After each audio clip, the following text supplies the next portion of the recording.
Bueno, bienvenidos y bienvenidas a la presentación del libro El baile de la Virgen de la Isla del Hierro. Sin duda uno de los libros más importantes que hemos publicado este año y que confirma la apuesta que desde Le Canarien estamos haciendo por la cultura y las tradiciones de las islas. El libro además ha formado parte de otras publicaciones que también han visto la luz este año, un año, como saben, importante para la isla del Meridiano, ya que es año de bajada. El baile de la Virgen de la Isla del Hierro es de los pocos géneros que aún hoy en día podemos disfrutar en su verdadero contexto. La velocidad de los cambios producidos en esta singular danza ritual se ha incrementado en las últimas décadas. Así que en este trabajo, Benigno y Manuel aportan valiosa información sobre tan insigne manifestación cultural, especialmente acerca de los diferentes toques que antaño se interpretaban y los que actualmente se pueden escuchar.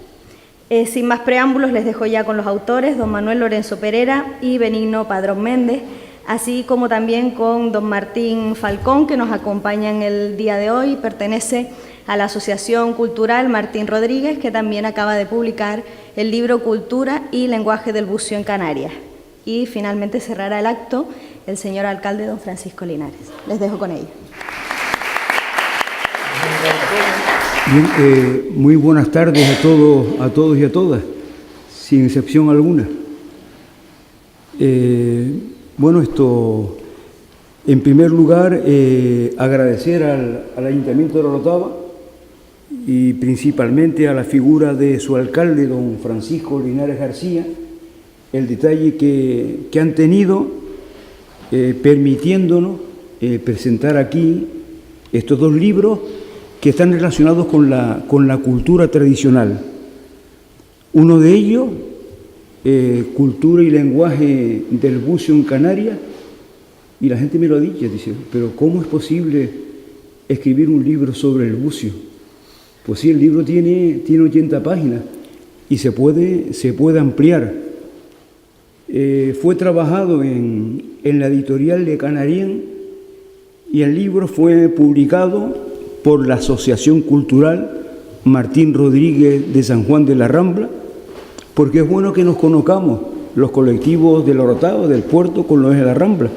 También se lo decía Martín, ¿no?, que son pocas las personas que han oído hablar de la Asociación Cultural Martín Rodríguez, que a lo largo de los años han desarrollado una labor muy importante, labor que él, cuando le toque intervenir, cuando yo lo mande, va a subirse aquí y va a contar cosas curiosas sobre la Asociación Cultural Martín Rodríguez, que han hecho una labor tremenda.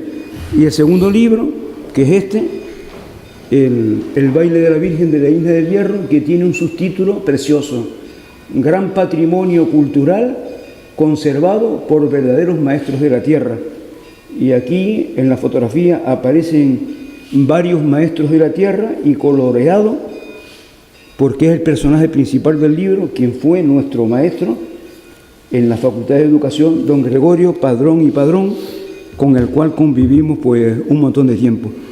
El libro tiene 500 páginas, cerca de 500 páginas, y un CD de casi 1 hora y media de duración, con temas inéditos, con temas que nosotros grabamos con nuestro casetito a medida que realizamos nuestra tesis doctoral en la Isla del Hierro, que empezamos el año 1975 y que presentamos el año 1992. Tardamos 17 años en preparar la tesis doctoral, porque es un trabajo muy grande y porque uno tiene la virtud o el defecto de entretenerse, porque en ese intervalo de tiempo publicamos 14 libros, más artículos de revista, artículos de periódico, 2 estudios etnomusicales, etcétera, etcétera. Y de los 14 libros, algunos están relacionados con el Valle de la Orotava, que fue de los alzados Guanche, premio Alfonso Trujillo Rodríguez, convocado por el Ayuntamiento de la Orotava hace un montón de años.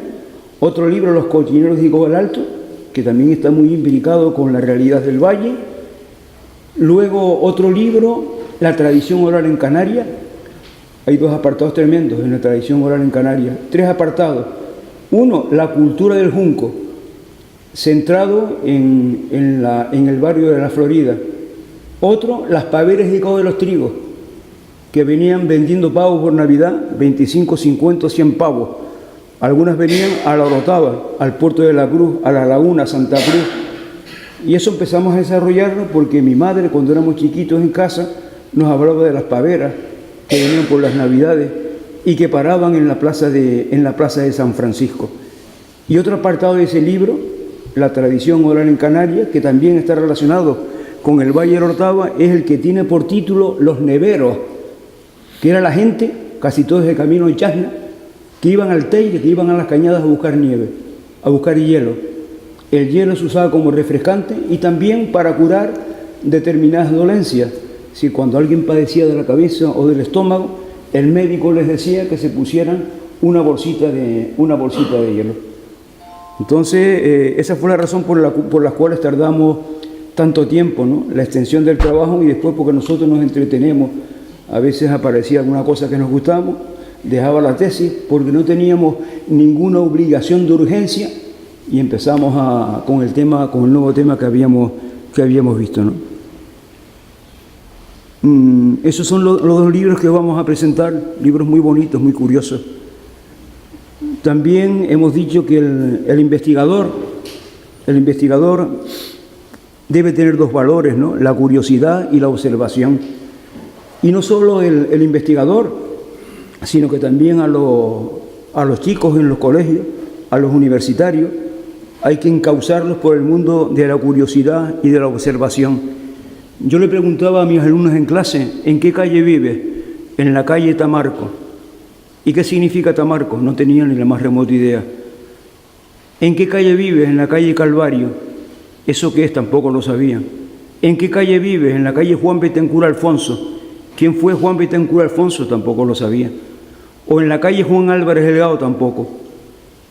Por ese motivo, cuando empezamos el curso, a nuestros alumnos y alumnas de la universidad, los acercábamos a su realidad más próxima, indicándoles que hicieran ese trabajo sobre su calle, los nombres que ha tenido la calle, cómo era antes, cómo ha cambiado, cómo ha evolucionado, etcétera, etcétera, ¿no?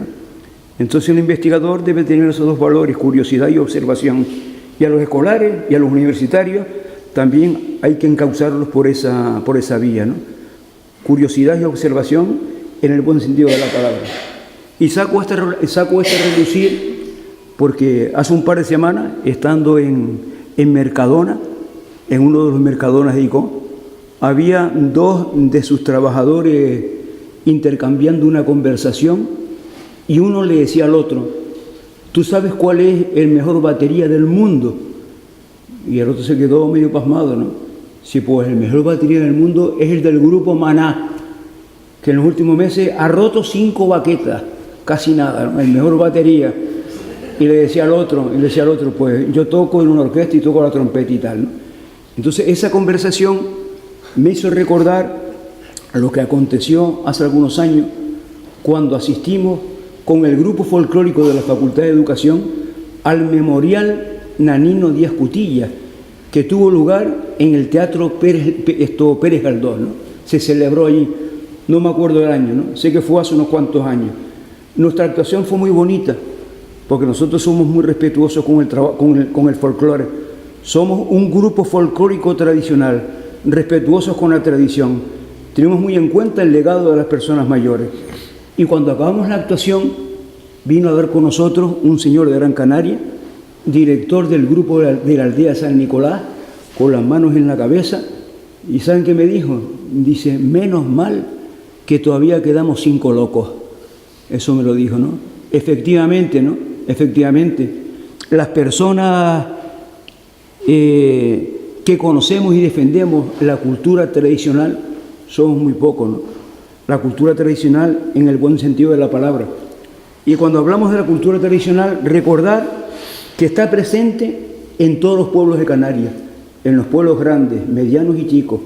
Eso significa que un maestro o una maestra, si quieren, en la localidad, sea grande, mediana o chica, donde está dando clase, puede encontrar una gran cantidad de información relacionada con la cultura tradicional, que le permite conquista desde el punto de vista cognoscitivo, desde el punto de vista didáctico, desde el punto de vista investigador y desde el punto de vista creativo.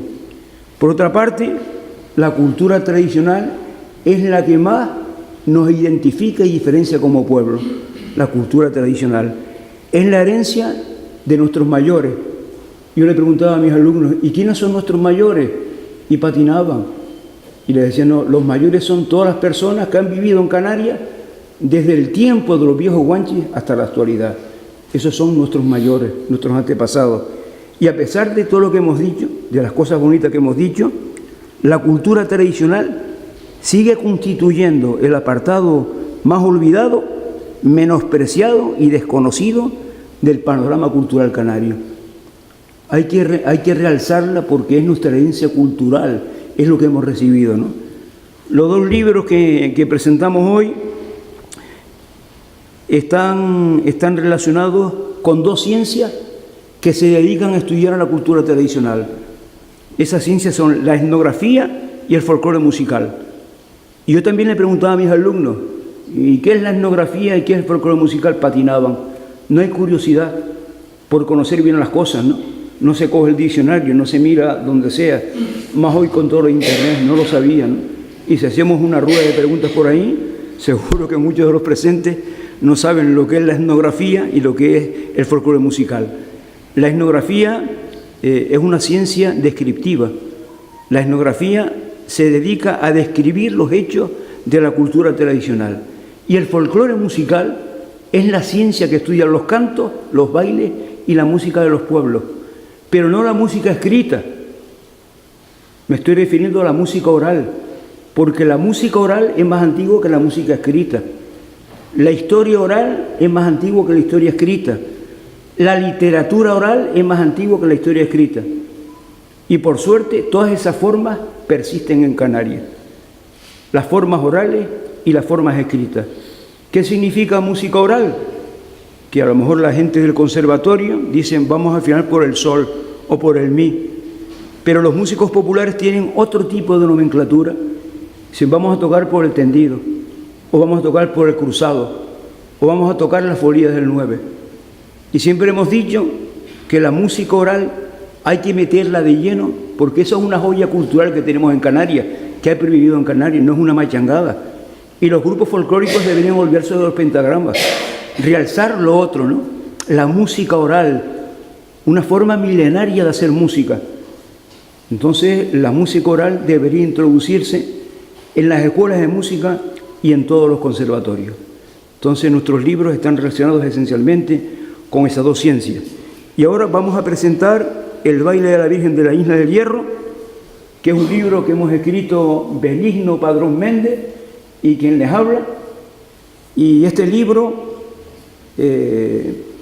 yo lo va a presentar Benigno porque el peso de la gran labor la ha realizado él, ¿no? La ha realizado Benigno Padrón Méndez, que es bisnieto de don Gregorio Padrón Padrón, que antes nombrábamos, y que es el personaje principal de este libro. Benigno ha heredado de su bisabuelo Gregorio, por un lado, la inteligencia y por otro lado, el respeto a las tradiciones, el respeto y el amor a las tradiciones. Por eso yo considero que es la persona más adecuada para que él haga la presentación de este hermoso libro, que a veces cuando lo abro y lo leo, recordando muchas cosas, se me saltan las lágrimas. Fíjense ustedes.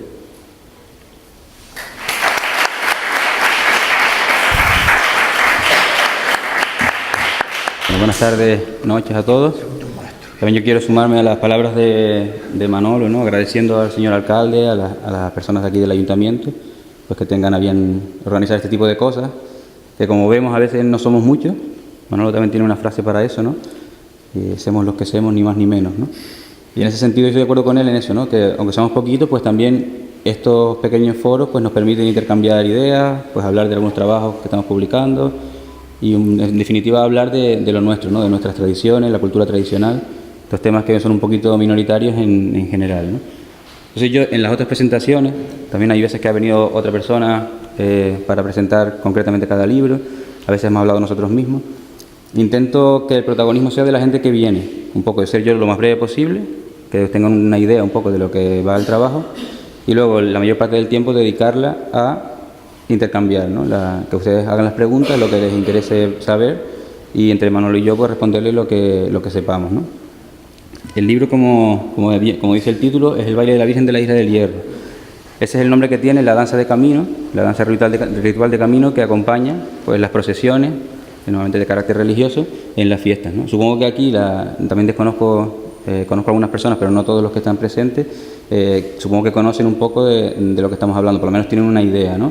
Porque en las romerías, en las fiestas normalmente tradicionales, pues estamos acostumbrados a verlo. Este año concretamente fue el año de la bajada, como comentó Laura al principio de la intervención, y seguramente lo vieron pues, por la televisión y demás. De todas maneras, yo lo que he hecho en otras presentaciones es poner 3 vídeos muy cortitos, en el que son antiguos, pero digamos que la esencia se mantiene actualmente, por lo menos en lo principal, para que la gente que diga no tengo ni idea de lo que es, no sé de lo que me hablan, por lo menos cuando nos refiramos luego, pues saber de lo que estamos hablando, ¿no?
Si hay alguien aquí en el foro que no sabía ni tenía la idea de absolutamente nada de lo que estábamos hablando, pues ya por lo menos saben que es un baile. Ahí ven que es una melodía bastante repetitiva, muy simple, que ven un poco cómo es la vestimenta de las personas que van bailando, con los trajes muy llamativos, con flores, los gorros que son especialmente llamativos. Los instrumentos que se utilizan pues son instrumentos muy básicos, ¿no? De percusión, las chácaras, ¿no? Las castañuelas del hierro, el tambor, que el hierro también es un tambor de dimensiones un poquito más grandes que el resto del archipiélago, y una flauta travesera, ¿no? Entonces esa es un poquito la idea de lo que la estructura, digamos, de la danza de camino, ¿no? Entonces, en todas las Islas Canarias tenemos danzas rituales de camino. Entonces, en el libro, nosotros, pues, en la primera parte del libro, primero pues empezamos a hablar de qué nos motiva a hacer este trabajo, ¿no? Luego hablamos también del entorno geográfico, que es la Isla del Hierro, en el que vamos a desarrollar el trabajo. ¿Cuándo lo hemos hecho? Manolo habló antes de 2 periodos clave, ¿no? Uno es del 1975 a 1992, que fue la etapa en la que él trabajó más intensamente allá en el Hierro en la tesis doctoral, y luego un periodo que sería desde 1992, que es más o menos la época en la que yo empecé a aprender, sobre todo en la parte musical, ¿no? No tanto en el baile.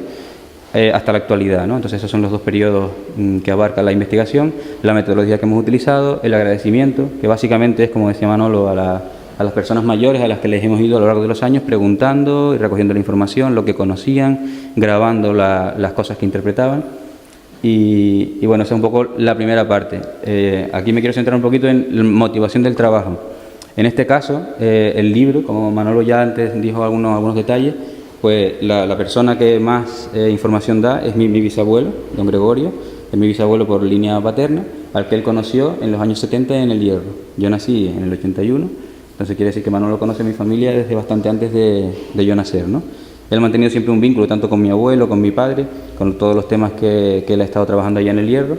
Y un poco la motivación del trabajo fue cuando ya yo, vine también, yo estudié aquí la carrera aquí en La Laguna, también interactuamos aquí, y dijimos que valía la pena pues escribir un trabajo sobre este tema, sobre el tema del baile de la Virgen, y haciendo mención a la figura de los informantes, ¿no?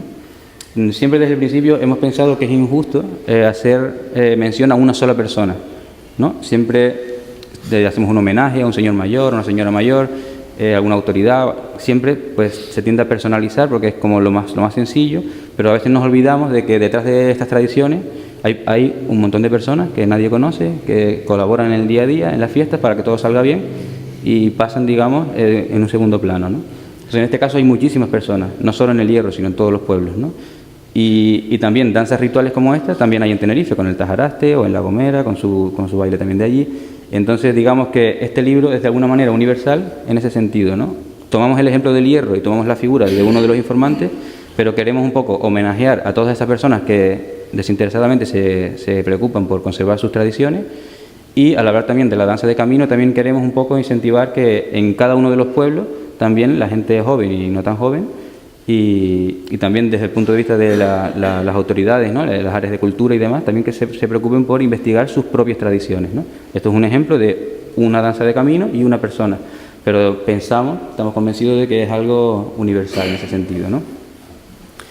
Entonces, al hablar de mi bisabuelo en el libro, pues hablamos un poco de su biografía, de cómo eran estas personas muy autodidactas por un lado y muy polivalentes por otro, se dedicaban a muchos oficios diferentes, no tanto a veces porque tengan una capacidad mayor, sino por la pura necesidad, ¿no? El tener que sobrevivir de la mejor manera que puedan les hacía pues aprender, llevar a cabo diferentes oficios en diferentes etapas de la vida.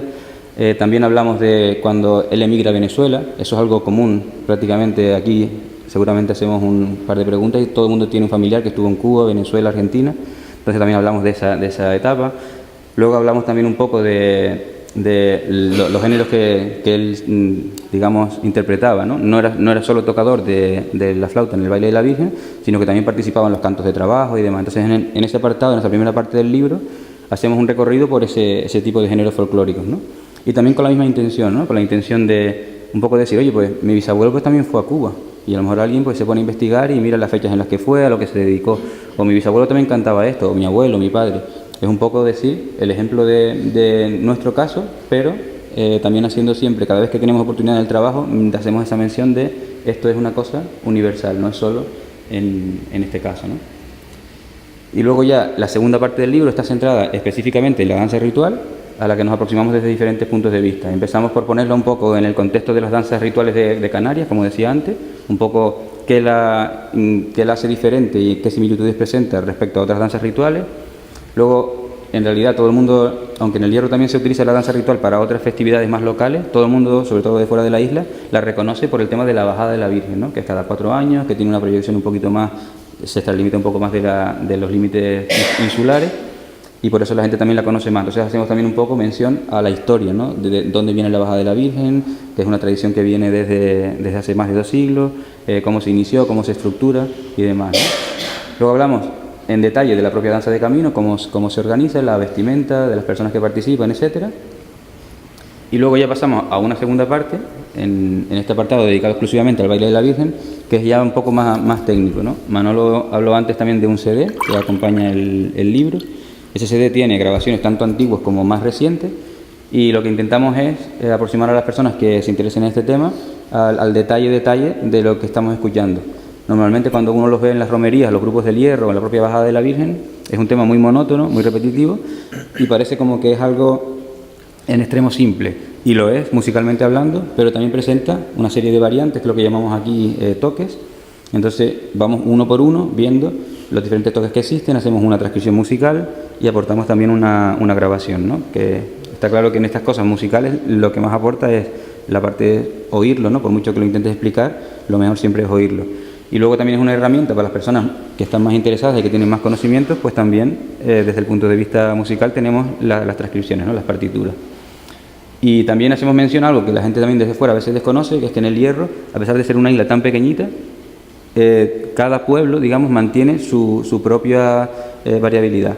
Entonces tú tienes, la danza se puede identificar como común, el baile de la Virgen, pero luego cada pueblo tiene unos toques específicos. Y eso es algo que incluso habitantes de la propia isla del Hierro desconocen también en ciertos aspectos, ¿no? Entonces también el motivo de también hacer el libro, terminar el trabajo, que ha sido un esfuerzo importante, no solo es para la gente de fuera de la isla, sino incluso para la propia gente de la isla, que nos llevaba también tiempo pidiendo, oye, estas grabaciones que tienen, que son antiguas, nos gustaría saber, nos gustaría recuperar lo que tocaban las personas antiguas de este pueblo en concreto. También es una labor que al final, también yo también por mi profesión y Manolo también por la parte docente, pues siempre estás como orientado a eso, ¿no? A la didáctica, ¿no? A que lo que hagas sirva para, no solo para que la gente lo lea y pase un ratito entretenido viendo cómo vivía la gente de antes, sino que también sea una herramienta del día a día para enseñar, ¿no? Yo, sin ir más allá, al colegio de mi hija, Ínico, pues donamos un libro, ¿no? Y ese libro, pues ahora los profesores lo están usando, ¿no? Y incluso una de las profesoras recordaba que me había dado clase en El Hierro cuando yo era chiquitito. Entonces ves que todo eso está de una manera conectada, ¿no? Y que es una herramienta que se puede utilizar en el día a día y no solo como un trabajo que pones en la estantería y poco más, ¿no? Aquí tiene un ejemplo de cómo son las transcripciones, en las que incluimos también la parte de la flauta, el tambor y la chácara. Y luego, por último, también a veces, no sé, también depende luego en el turno de preguntas si alguno quiere hablar más de un tema más concreto, pero el baile de la Virgen, digamos que aquí nosotros lo abordamos desde todos los puntos de vista, ¿no? Los diferentes contextos, es como le llamamos al capítulo, y desde la propia bajada de la Virgen, las celebraciones más locales, en la Navidad también hay una celebración concreta que se mantiene ahí en la Isla del Hierro, en que el baile de la Virgen participa en la celebración de la Nochebuena. Luego también, como decía antes, muchos de ustedes quizás la conocen por la participación en las fiestas regionales. Cuando es la romería de la Orotava, por ejemplo, pues suele venir un grupo bueno, concretamente en la Orotava, yo hace muchos años que no vengo, pero sé que en algunos años hemos participado. Luego las romerías, pues San Benito en La Laguna, en Teror, las fiestas regionales principales, pues siempre tienen una participación de cada isla, y ahí seguramente la gente la identifica. Y luego también, pues hablamos también un poco del baile de la Virgen como folclore de migración, que es muy curioso habernos encontrado durante la investigación que, por ejemplo, en Venezuela, no sé si lo conocen, pero hay unos hogares canarios venezolanos, que es lo típico, ¿no? Los emigrantes se reúnen allí para un poco compartir su tiempo libre, su tiempo de ocio, pues con sus familiares, con sus amigos, en definitiva recordando aquello que añoran de la tierra que dejaron cuando emigraron. Y ahí está presente el baile de la Virgen, y hay grupos incluso que participan, hacen sus fiestas, y es algo también que se ve que a pesar de los miles de kilómetros, a pesar de que la gente se va de su territorio, no olvida lo que les es propio y lo intentan mantener. También es otro ejemplo, eso lo hace la gente del Hierro, pero la gente de Tenerife seguramente hará lo mismo también, y la gente de Gran Canaria, la gente de cualquier parte del mundo, ¿no? Y por último, hablamos eso, ¿no? Que la mejor manera de conservar este tipo de tradiciones es inculcándola a los más pequeñitos, ¿no? En la educación, digamos, la educación con mayúsculas, en los colegios, en los institutos, en las universidades, pues tener un poco este tipo de contenido. Aquí hablamos concretamente del baile de la Virgen, pero yo pienso que se puede extender a todos los contenidos de cultura tradicional, y que los niños, además de saber cosas y estar preparados para desenvolverse en un mundo global, pues también conocer lo que decía Manolo, ¿no? Lo que les es más propio, ¿no? Y un poco mi idea es eso, ya en este ratito haberles un poco introducido en lo que es el contenido del libro, y para que el acto no sea tampoco muy largo, pues la mayor parte del tiempo luego dedicarlo a que ustedes pregunten lo que les parezca más oportuno. Entonces ya derivar, porque esto, claro, podríamos estar hablando unas cuantas horas de cualquiera de los apartados, y sería interesante desde mi punto de vista, pero claro, a lo mejor a ustedes les interesa más una cuestión particular o otra, y también en este caso que hemos mezclado los dos trabajos, pues también para que quede un poco de tiempo también para hablar del libro del Buci, que Manolo a continuación ya va a hablar más en detalle de este trabajo, y nada, ya hablamos un poquito más en detalle más tarde.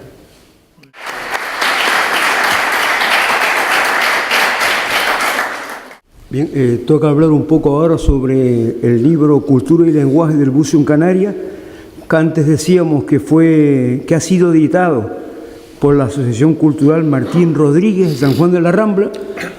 Aquí está uno de sus componentes más vitales, Martín Falcón Domínguez, y sería bueno que Martín también viniera aquí y que les hablara del colectivo, del trabajo que han hecho, un trabajo muy interesante y que vale la pena difundirlo.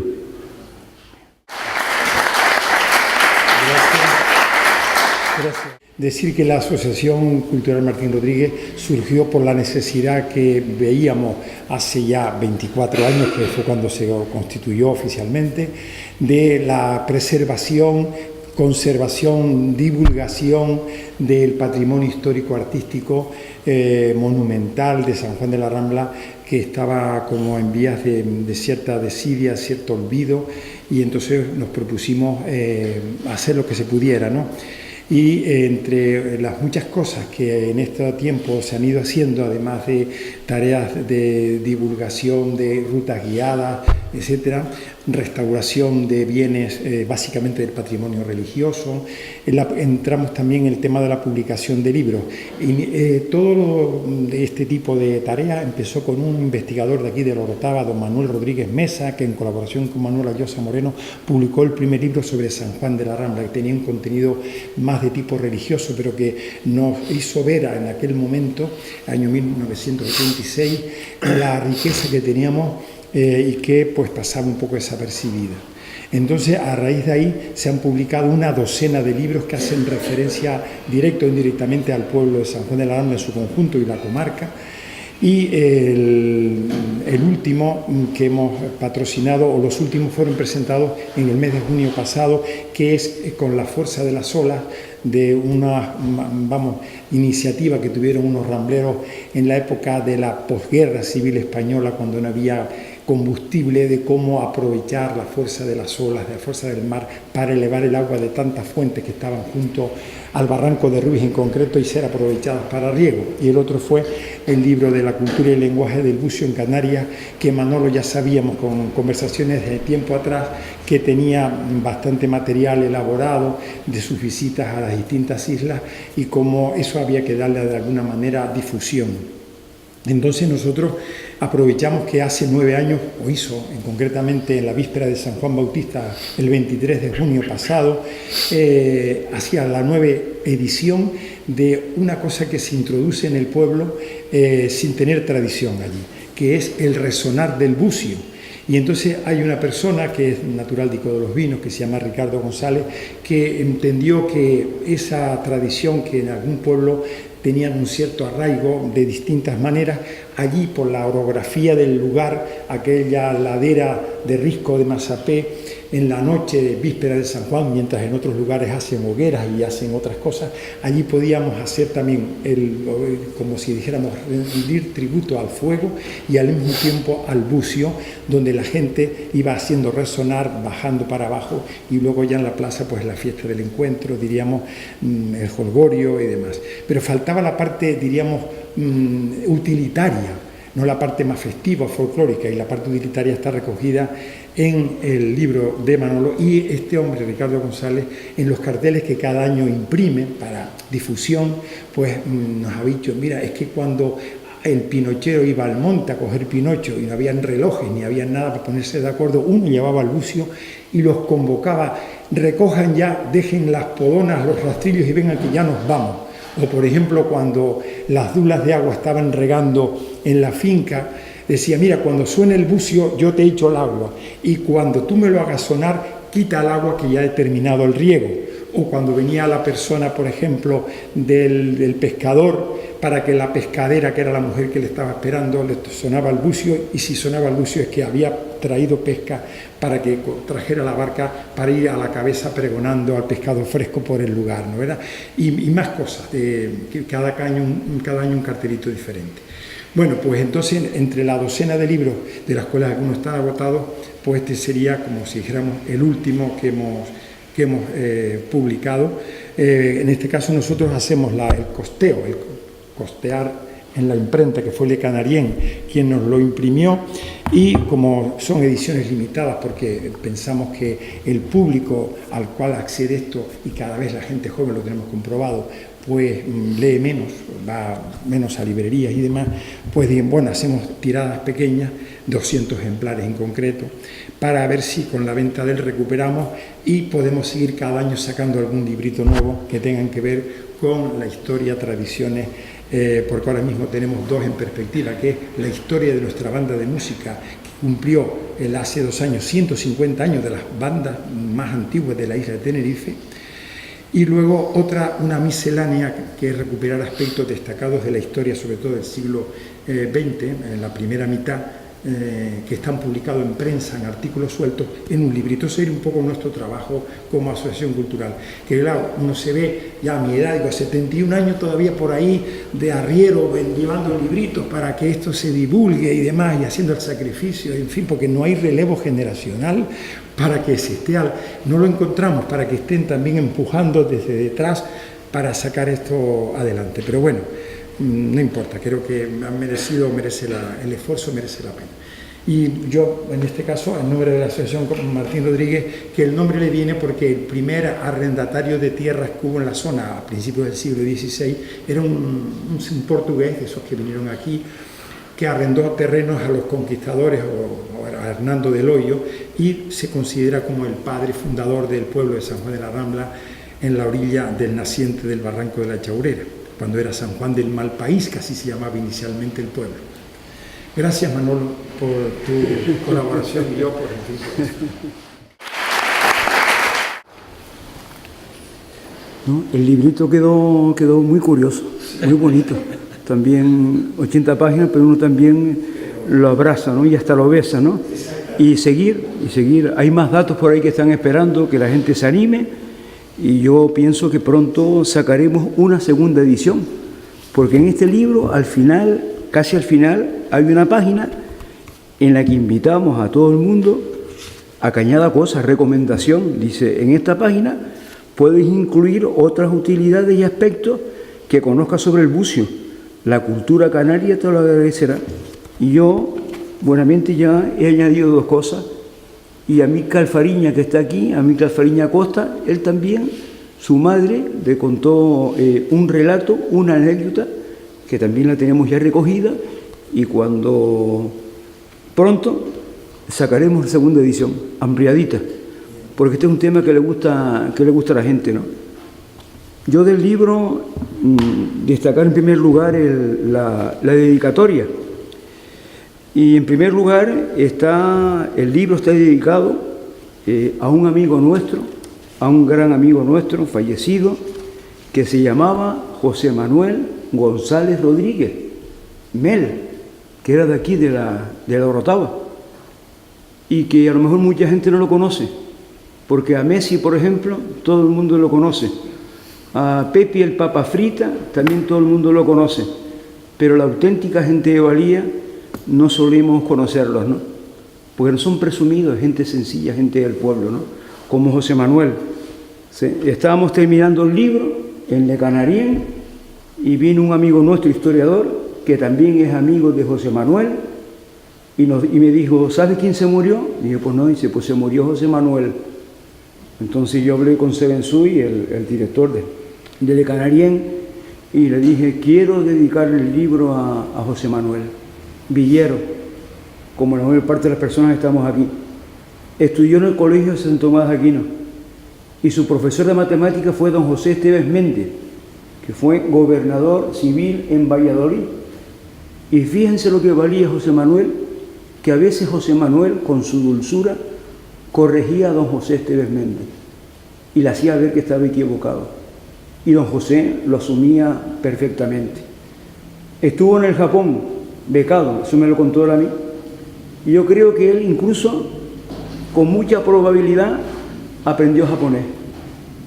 Acabó económica, fue catedrático de económicas en la Universidad de La Laguna. Murió a los 59 años, en plena juventud. E hizo una gran cantidad de aportaciones sobre la cultura tradicional. Lali, su hermana, que está por allí, cuando presentamos el libro nuestro en San Juan de la Rambla, ella asistió y me entregó 3 de los últimos libros de José Manuel, escritos el año 2014. Era un gran tratadista de la cultura tradicional. Uno de estos libros se titula Cabañuelas de Canarias. Otro libro, Cuentas y recuentos sin número. Y otro de los últimos libros de José Manuel, Notas históricas y etnográficas canario-americanas. Una persona irrepetible, súper inteligente. Yo creo que la Orotava y todos sus amigos deberíamos tener un detalle con José Manuel. Que si hay una gloria, ahí está José Manuel enseñándole a los angelitos y a los niños que están ahí arriba un montón de cosas sobre números, sobre matemáticas, etcétera, etcétera. No olvidarnos de la gente de Valía, ¿no? Él hizo todo esto con el corazón. No se enriqueció lo mismo que nosotros. Nosotros con el libro del bucio y con el libro del baile de la Virgen, con un tollazo, nosotros no ganamos un duro. Lo hacemos porque sentimos las cosas, porque amamos las cosas. Y hay quien ha publicado 40 libros y nunca ha ganado un duro. Tenemos que levantar la bandera del orgullo patrio, como diría el otro, ¿no? Nuestra herencia cultural. Tenemos que estar orgullosos de todo eso. En la dedicatoria hay una segunda parte y decimos lo siguiente, ¿no? Dice, a los maestros y maestras de la tierra, para que su sabiduría no la siga arrastrando la corriente de la apatía y el desinterés. Para escribir este libro, nosotros entrevistamos a 20 maestros de la tierra, 5 han fallecido, y a 13 maestras de la tierra, 1 ha fallecido. El tiempo no espera, y es urgente hacer eso, porque hubo un tiempo en el cual se apoyó, el gobierno de Canarias apoyó, y se hicieron las cartas arqueológicas y etnográficas de muchos de los municipios de Canarias, no de todos. No sé si en la Orotava se llegó a hacer, me parece que no se hizo. Pero lo que nunca se ha hecho en ningún municipio de Canarias es la Carta de la Memoria, que consiste en recoger los conocimientos, los recuerdos y las estrategias de las personas mayores. Y como en este país hay muchos maestros y licenciados en paro, muchos de ellos con un curso previo se podrían encargar de ir realizando, de ir confeccionando la Carta de la Memoria. Y luego también en la dedicatoria hemos añadido un pie de romance de un gran poeta gomero que también colaboró con nosotros en la Facultad de Educación, que se llamaba Don Lucas Mesa Cabello. Y el pie de romance dice, con cariño mi alma encierra los valores de mi tierra. Él nació en Taguluchi, desde chiquitito criando cabras, plantando, se fue a Cuba y en Cuba aprovechó la coyuntura de que un tío de él pagaba a un maestro para que le diera clase a sus hijos, aprendió a leer y a escribir, regresó a La Gomera, pero no para dedicarse a cuidar cabra y para cultivar el campo, montó una venta, no en Taguluchi, sino en Alojera, que es un caserío perteneciente a Villahermosa. Y don Lucas, que era una laja de barranco, como decía él hizo sus perras, ¿no? Pero nunca olvidó el arte de la poética. Tiene unos romances tremendos. Y este pie dice así, ¿no? Con cariño mi alma encierra los valores de mi tierra. Porque los romances, aquí como en todas partes, muchas veces han servido para contar historias y sobre todo para expresar sentimientos. O sea, en ese romance, don Lucas Mesa anima a la juventud gomera para que no olvide sus tradiciones, la herencia de sus padres, para que sigan silbando, para que sigan bailando el baile del tambor. En las islas existe una cultura y un lenguaje del bucio.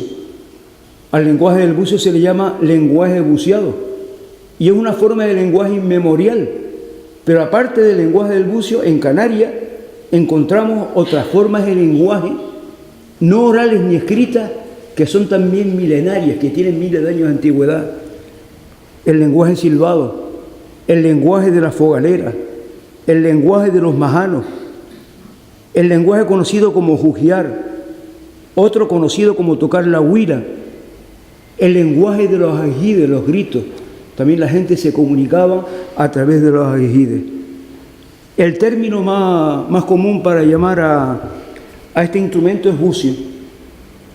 Es la palabra más utilizada. Pero hay otra. Por ejemplo, en el hierro se le llama bocina. Eso lo puede decir Benigno. Y cuando los bucios son pequeñitos, se les llama galana. Y cuando estuvimos en El Hierro a presentar el libro, Jovita, la tía de Benigno, me hizo un regalito chiquitito, ¿no? Que yo no lo abrí porque a mí no me gusta abrir los regalos. Y me lo abrió mi nieto, ¿no? Y había una notita y una galana, ¿no? Y ella me daba aquello como un gran regalo, la galanita, ¿no? Un bucio chiquitito. Entonces, en El Hierro se le llama bocina. En Gran Canaria, caracoles. Y hay caracoles de mar como este. Este es un caracol de mar, pero como en los pueblos del interior no hay playa, no hay mar, entonces se utilizaban los llamados caracoles de caña, perdón, caracoles de tierra, que estaban hechos con un trozo de caña, 25 centímetros, gruesa, hueco por dentro. Eso también se usaba también como bucio, ¿no? Caracoles de mar y caracoles de tierra. En Lanzarote se le llama buzo. Y luego hay otra palabra que nosotros principalmente hemos recogido en boca de personas mayores, la palabra fotuto. También se le llama fotuto, no solo aquí, sino que también en la isla de Cuba. En los mares isleños hay dos clases de bucios. Y fíjense que estoy hablando de mares isleños, porque en Canarias hay un mar grande, al que los poetas populares llaman el océano. Pero cerca del litoral hay mares pequeños, el mar de Masca, el mar de Juan López, el mar del Carrizal, el mar de Teno. Entonces los bucios se recogían en esos mares. Y hay dos clases de bucios: la charonia lampa, que vive entre los 30 y 40 metros de profundidad, y después la charonia variegata, que vive entre 1 y 15 metros de profundidad. ¿Cómo se conseguían los bucios? A veces aparecían varados en la arena, en otras ocasiones trabados de las redes de los pescadores, otras veces se margullaban en el mar, se buceaba para encontrarlos, e iban a los sitios donde abundaban. El caso, por ejemplo, del Roque El Pinque, cerca del puerto de La Estaca, en El Hierro, allí abundan los bucios y allí iban a recogerlos. Y junto a los bucios obtenidos en los mares de Canarias, también se trajeron bucios de Cuba. Ese es un dato más que aúna al mundo canario con el mundo cubano. Hay una zona en el puerto de la Cruz, la Olla Meleque. El contexto de la Olla Meleque es una finca de platanera. Allí hay una casa y hace años en esa casa apareció un bucio traído de Cuba, que con mucha probabilidad se utilizaba para llamar a los peones, para darle órdenes a los peones de la platanera. ¿Cómo se preparaba el bucio? El bucio se cogía y se guisaba. Y una vez guisado, con un fincho, se sacaba la sustancia comestible, se le quitaba la hiel, y entonces lo que se comía se partía en trocitos y se le añadía un poco de aceite, vinagre y una pimienta, a quien le gustara picante. Y eso se comía con papas guisadas o mojando pan, ¿no? Y dice la gente que era una comida muy sustanciosa, fantástica, ¿no? Había toques de tipo general, por ejemplo, para llamar a los peones de la platanera, para avisar al pueblo. Cuando se hacía baile, cuando iba a haber baile, se tocaba el bucio. Y todo el pueblo sabía que iba a haber baile. Pero hay toques más específicos. Si han estado en El Hierro, recordarán o sabrán que las carreteras isleñas, las carreteras del Hierro, pues se crearon muy recientemente. La carretera que conduce al Valle del Golfo, esa se acabó en el año 60. Como no había carretera, las comunicaciones en el Peñón Herreño, porque los viejos del Hierro lo llaman el Peñón Herreño, y el Hierro es un peñón, las comunicaciones desde la parte alta a la parte baja se hacía por caminos estrechos, caminos peligrosos, caminos de risco, ¿no? Entonces la gente cuando iba por la mitad del camino daba un toque, y cuando llegaban al final daban otro toque, para que los parientes que estaban en el valle supieran que su familiar estaba pasando por ahí. Y sobre eso hay un texto precioso, un texto que me lo comentó un gran maestro de la tierra que se llamaba don Benito Padrón Gutiérrez, que tenía 83 años en noviembre del año 1997, y nos dijo don Benito: la bocina se tocaba de muchas maneras. Iba a Valverde, cuando llegaba de regreso a Jinama y al Miradero tocaba, y ya mi señora sabía que yo venía, me conocía por el toque de la bocina. El toque mío era tu tu tu tu tu tu tu tu tu tu tu tu tu tu tu tu tu tu tu. Y en esta parcela de la cultura tradicional había también personas que destacaban. Este es otro texto de don Benito sobre aquellas personas que destacaban tocando el bucio. Era un primo, Teófilo, y eso hacía lo que le daba la gana con la bocina. Ladraba igual que un perro. Allí vivía la docasa Eulalia, y él se ponía a ladrar con otra perra, con la perra de Tadeo, y los perros se ponían a llorar cuando sentían la bocina, creyéndose que era la perra de Tadeo.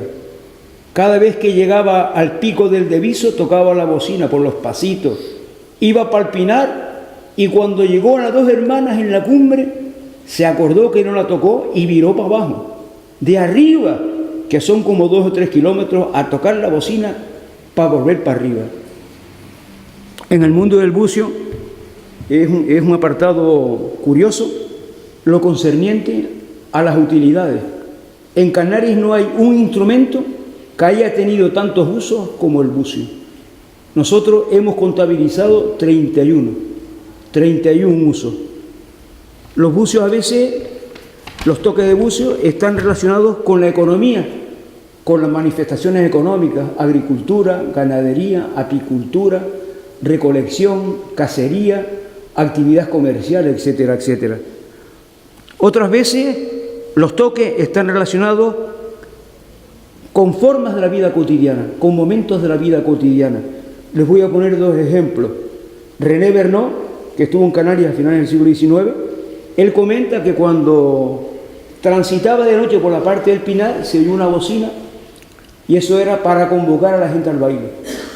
Aquí en Tenerife, los naturales de Masca, de Teno Alto, del Carrizal, también me han dicho lo mismo, que hasta los años 50 se tocaba el bucio para que la gente fuera al baile. Y en Tel de Gran Canaria, cuando el barranco venía jeringado, porque llovía mucho, entonces el vecino que vivía más arriba, más cerca del monte, daba 3 toques con la bocina, con el bucio, con el caracol.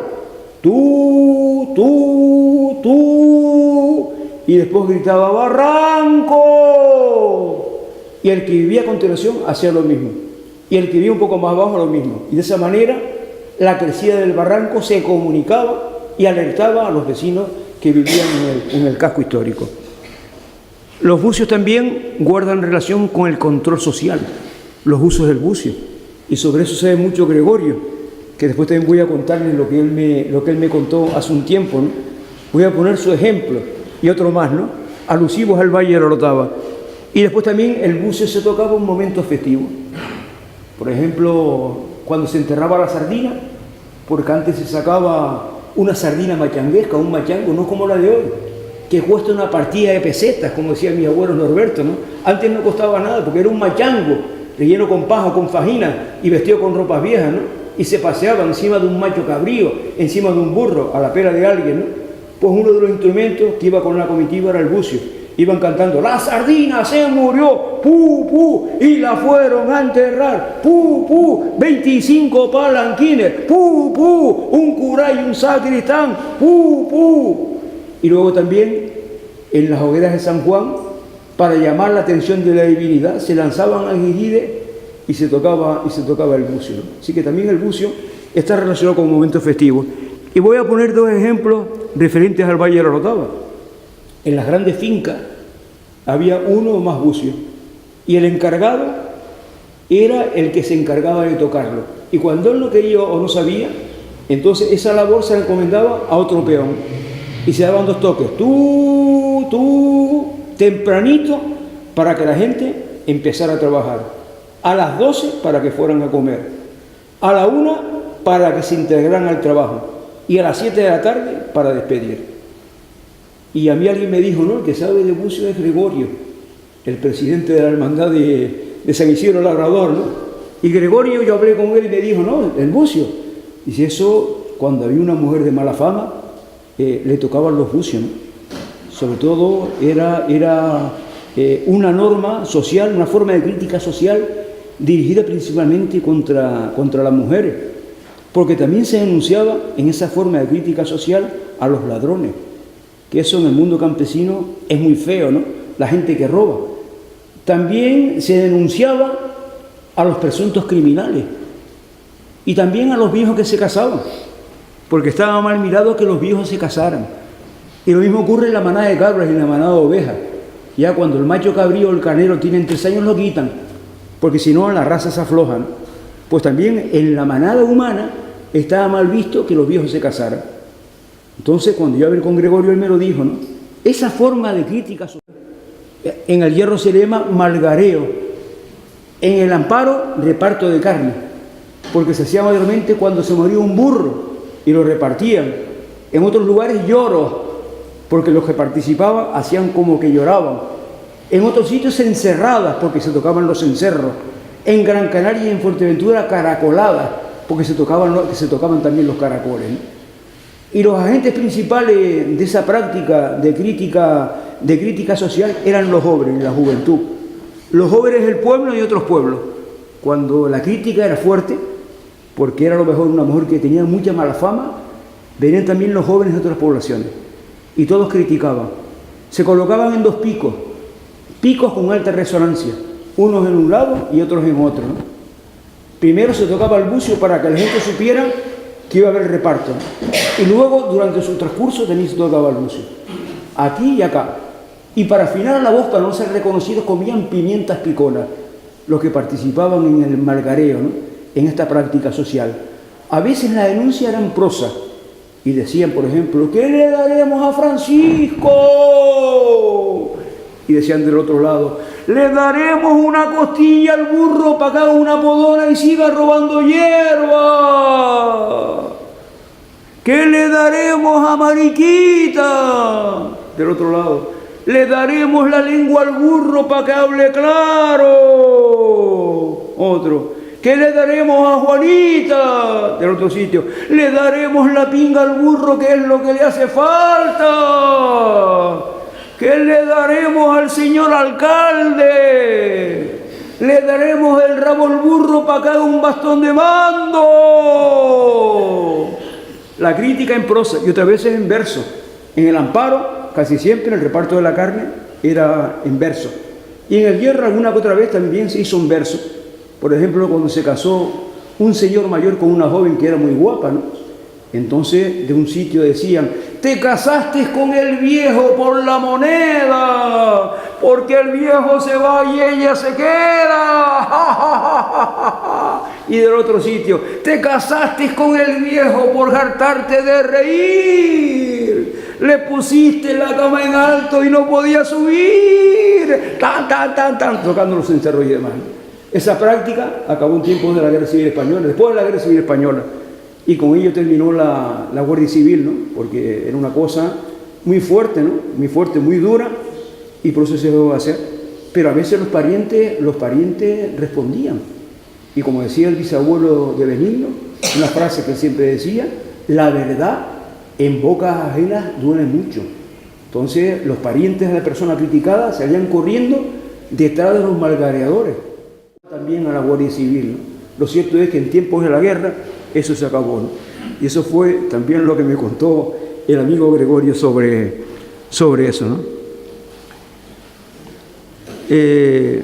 Pero el bucio, aparte de los usos, de las utilidades, el bucio también está presente en otros capítulos, en otros apartados.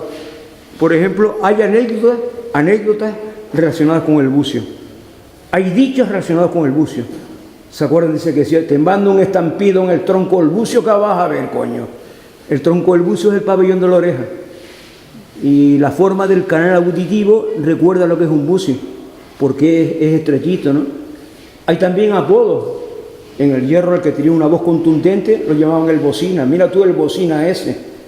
En la Ranilla, en el puerto de la Cruz, había un señor que lo llamaban Germán el Bucio, y otro al que llamaban Salvador el Bucio. Y luego hay topónimos, nombres de lugares. Aquí mismo en el Valle de Orotava hay un sitio que se llama el Camino del Bucio, en Benijo.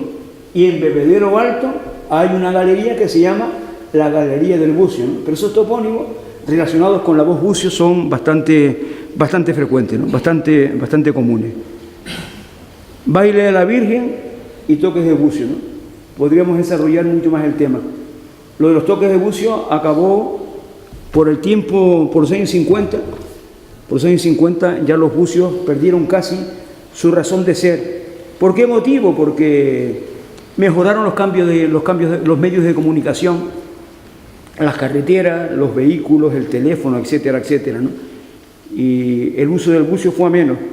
Y hay un texto que lo explica bastante bien, que es de un señor de las Portelas, en Buenavista del Norte, que se llamaba Cornelio Martín Acevedo, que tenía 94 años en julio de 2005.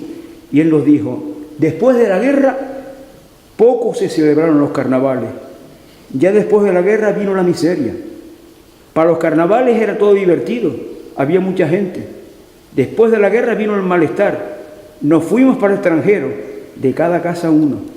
Ya por el 50 pegaron a embarcar para Venezuela. Los años vinieron mal, no había alegría. Y el texto que voy a leerle es el texto de una señora de Telde, que se llamaba, pues en falleció, María Candelaria Guedes Hernández, y dice: cuando se desgranaba el millo, nos pagaban con una cesta de carozos, fíjense bien lo que cobraba, ¿no? Una cesta de carozos, y nos íbamos tan contentas, porque no había que ir a los cogíamos para hacer fuego. Esto se acabó, hará 30 años, cuando llegaron los turistas y el agua se la llevaron para la playa del Inglés. Nosotros pensábamos que nos moríamos de hambre, porque todo esto se acabó. La alternativa para estos valores y para todos los valores de la cultura tradicional, eso también lo decía antes Benigno, consiste en meterlos de lleno en todos los centros educativos. Y lo digo con la presencia del señor alcalde, que es un peso fuerte de la política, ¿no? La alternativa es esa. Y hay una cuestión que se la hemos contado a todo el mundo, ¿no? Que va siendo hora de que se cree una asignatura que se llama la cultura tradicional canaria e impartirla por todos sitios. Y en cada lugar, sobre todo, tener en cuenta lo propio. En la Orotava, los valores de la Orotava. Y después considerar lo que ocurre en el puerto de la Cruz, en Tacoronte, etcétera. Y luego en otras islas, en otros países, en otros continentes, etcétera, etcétera. La cultura tradicional canaria. Gracias.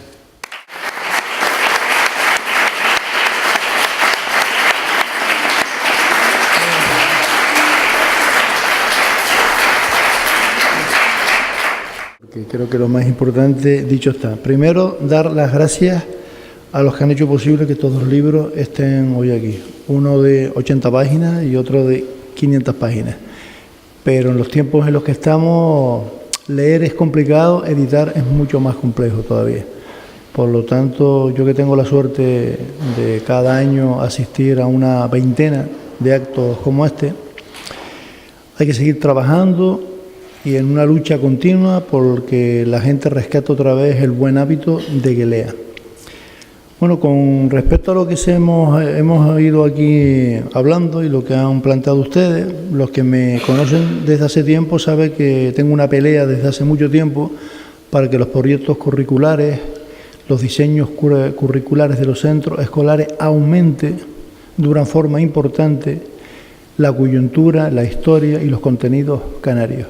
Hace 20 años no llegaba ni al 10%, hoy está en un 25%, 30%. Pero coincido con lo que estabas tú ahora aquí planteando, de que es necesario, importante, imprescindible de seguir impulsando todos para que los contenidos canarios aumenten. Yo di clase de la historia durante 20 años y hace 10, 12 años atrás tenía que prepararme mis temas porque en los libros de texto sobre Canarias no venía nada. Ahora viene un poco, pero hace 15 años no venía nada. Y le decía a mis alumnos los vientos alisios que eran y no sabía qué era. Y les decía a mis alumnos el mar de nubes que era y sabían dónde estaba, pero no sabía qué era. Y les hablaba a mis alumnos de la idiosincrasia del pueblo canario y no sabían idiosincrasia qué era. Y desgraciadamente estoy completamente seguro que en el momento en el que estamos ahora, en la coyuntura esa estamos peor todavía. Porque ahora se lee menos todavía. Y porque los chicos y chicas en las clases leen por imperativo, pero no porque les nace porque sí. Porque ya no es que se lea, es que se escribe mal también.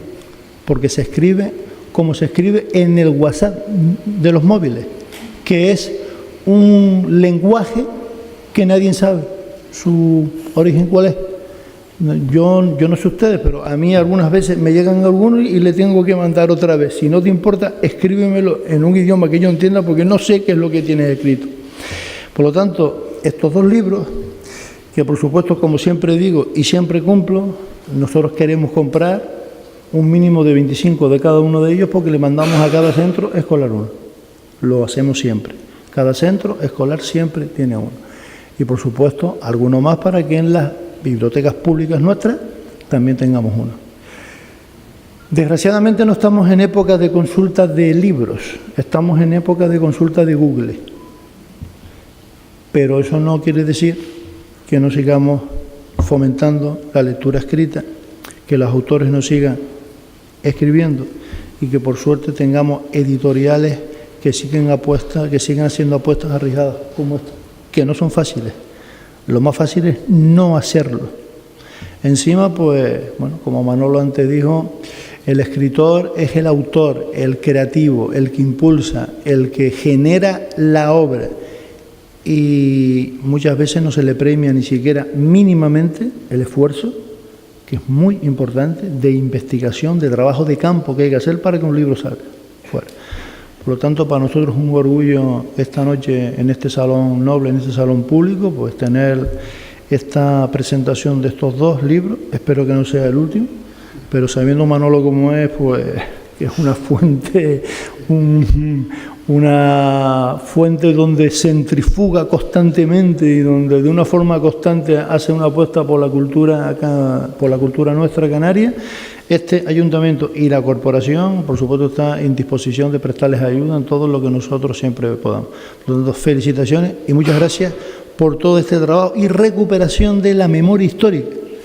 En este pueblo sabemos de esto. Si Pinolere no hubiera recuperado parte de la memoria histórica de nuestro pueblo durante los últimos 30 años, la mayoría de las cuestiones históricas, culturales, etnográficas de nuestro pueblo hubiera desaparecido.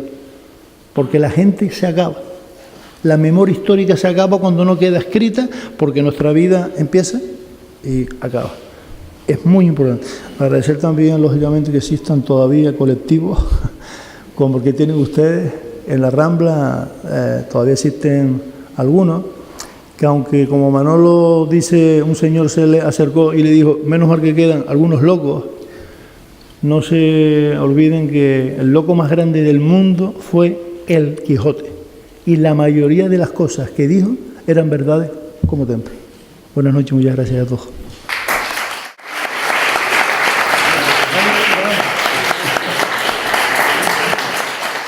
Hombre, allí, de hecho, cuando Manolo estuvo allí en el 75, era una cosa como espontánea, ¿no? En el fondo, este baile era parte de las celebraciones, pues todas las celebraciones patronales y demás, y luego también se hacía de una manera lúdica, ¿no? Entonces también, conforme se acerca la fecha de la celebración en cuestión, pues los vecinos se van reuniendo de una manera más o menos espontánea y ensayan, ¿no? Van practicando. Sobre todo es la manera de introducir a los más jóvenes. Los mayores ya saben, pues enseñan, ¿no? Ese trasvase de información se producía ahí. Actualmente es algo un poco más organizado, también la dimensión ha cambiado totalmente. Antiguamente pues eran unos cuantos tocadores, unos cuantos bailadores en cada una de las poblaciones. Hoy en día casi que en cada pueblo hay más que lo que había antes en toda la isla, ¿no? Entonces en ese sentido está un poco más organizado, pero no deja de ser algo pues como cualquier asociación, ¿no? Se reúnen y el objetivo principal es que los mayores enseñan a los más pequeños el arte de bailar, de tocar los instrumentos y demás. En el Hierro hemos pasado casi al otro extremo. En esta bajada se ha visto, ¿no? Los problemas principales de ese tipo de celebraciones es precisamente eso, la dimensión de tamaño de la danza, ¿no? Antes era una cosa más o menos simple, se organizaban entre 4 vecinos y ahora se ha convertido en un tema de grandes dimensiones, una gran celebración. Y luego también el problema que sucede allí es que luego las autoridades locales, ¿no? El cabildo, los ayuntamientos, hoy en día toda la normativa es muy estricta en cuanto a seguridad, emergencias. Entonces, claro, no puedes obviar la problemática legal que hay detrás de todo eso. Entonces, simplemente llevar a cabo lo mismo que se hacía antes, que era trasladar a la patrona con devoción y demás desde un sitio a otro, hoy en día se convierte en todo un reto, ¿no? Y sobre todo en ambientes rurales en los que las carreteras, los accesos no son. Entonces, digamos que eso ha cambiado. Hoy la cosa cambió un montón. Yo, para empezar la tesis doctoral, estuve en el 75, pero fui antes al Hierro, en el 69, que coincidió con una bajada. Ni sabíamos que había bajada. no vimos carteles por ningún sitio, no tuvimos problemas de alojamiento, no había hoteles en ese tiempo, solamente 4 o 5 pensiones. Nos quedamos en la pensión de la viuda de Morales, en Valverde, y un día nos dijo un señor: esta tarde llega la bajada a Valverde, y nosotros fuimos a ver la bajada. ¿Saben cuántas personas iban en la bajada? 200 o 300 personas. Fíjense cómo ha cambiado el mundo. Personalmente percibo, y yo yo empecé a tocar en el principio de los 90 y digamos que hasta hoy, ¿no? Esa es mi experiencia personal directa. Y luego también indirectamente, digamos, los conocimientos que tenía mi bisabuelo que le transmitió a Manolo, pues entonces sería desde el 75 hasta la actualidad. Y es lo que dice Manolo, en solo este periodo, que son menos de 50 años, realmente hay un cambio brutal, ¿no? En cuanto a la organización en general. La esencia sí se mantiene, o sea, digamos, tú puedes distinguir pues, elementos comunes entre la vestimenta, la manera de bailar. Lo que sí está cambiando un poco es pues, el motivo, ¿no? Antiguamente pues, era un motivo puramente de la miseria, hacía que las personas tuvieran que buscar refugio básicamente en lo que encontraban, ¿no? Espiritual en este caso, en la Virgen de los Reyes, pues clamar, había una dependencia extrema del agua, ¿no? La cultura del agua canaria sabemos que es muy escasa. Hoy en día tú tienes el grifo, lo abres. Antiguamente dependías prácticamente de lo que llovía cada año y unas pocas albercas y unos pocos depósitos que tenían en la casa, ¿no? Entonces, claro, hoy en día el motivo es totalmente distinto, es un tema más lúdico. Después a veces se mal usa por parte de determinadas personas porque tienen determinados intereses del tipo que sean.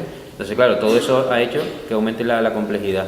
La esencia se mantiene, pero nosotros pensamos, y también por eso fue el objetivo de cerrar en este año 2017 también el trabajo, porque ese trabajo pues llevamos 20 y pico años trabajando en él de una manera o de otra, Manolo desde antes, y en el fondo era como, esto es interminable, nosotros podemos seguir investigando qué es lo que pasa en esa danza, cómo evoluciona, digamos, todo el tiempo que queramos, ¿no? Entonces un poco creo que este año ha marcado ese punto de inflexión, ¿no? Ya se ha ido todo de escala, quizá habría que desde mi punto de vista replantearse un poco cómo organizar este tipo de cosas, no promocionarlo tanto, si no tienes las infraestructuras necesarias para acoger a ese volumen de personas, y no acabar de desvirtuar todo. Yo, por ejemplo, este año yo he participado en todas las fiestas, pero no he tocado.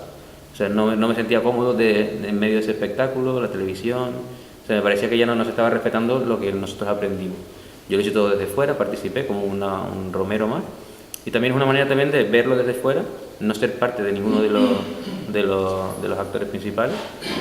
Y para mí ha sido una experiencia en la que yo he visto que el mismo día de la bajada, el día 1 de julio, este año coincidió el primer sábado de julio con el 1, era una cosa para mí sin sentido, y luego cuando ya empezó a ser la cosa más familiar, en las fiestitas en los pueblos, que la Virgen recorre cada pueblo, y luego la subida, que es lo mismo que la bajada, pero en el sentido inverso, también con mucha gente, pero no tanta, yo personalmente vi que se hacían las cosas de otra manera, ¿no?